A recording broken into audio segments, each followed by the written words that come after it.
และก่อนอื่นหมดเนาะเขาก็เลือกเอาพักที่มีใบเขียวเนาะเอามาถิ่มเพราะว่าสีเขียวมันบ่มีประโยชน์เขาก็เอาแต่พักที่มีสีเหลืองเนาะที่จริงเนี่ยคนทั่วโลกเขาใจผิดมาโดยตลอดเนาะแต่งลูกข่อยแล้วก็ซื้อมาให้เนาะซื้อน้ำมูเด็กแลบเนาะแล้วว่าส่วนที่เขาซอยเนาะไปถิ่มเขาก็มาคอยเล่มเอามองเปลือกมันเขาก็มาซอยบ่ต้องให้มันมุนแล้วก็มาพักเพื่อให้ตัวบ่มีประโยชน์มันฟงออกเองโดยอัตโนมัติเนาะและตัวบ่ฟงออกแสดงว่ามันอยากให้เฮากิน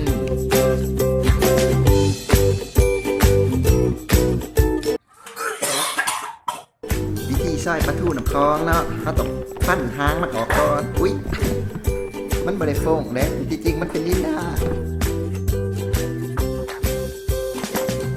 เขาก็ตัดหัวตัดหางมันออกเลยเนาะเฮาก็เอาตัวมันไปทิ่มคนส่วนร้ายเป็นมาเตโตมันหักแช่จริงมันโมเมน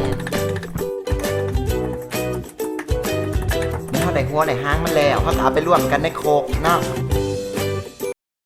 มะพร้าวนี่ต้องมะพร้าวซันดี้มะพร้าวเน่ามะพร้าวได้มาจากแอฟริกาเปลือกมันจะมีแคลเซียมชู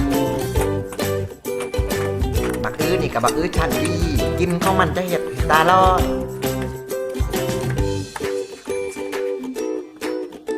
นี่มันตกเป็นหน้าหุบห่างแบบนี้เพราะมันจะมีวิตามิน A B C D E F G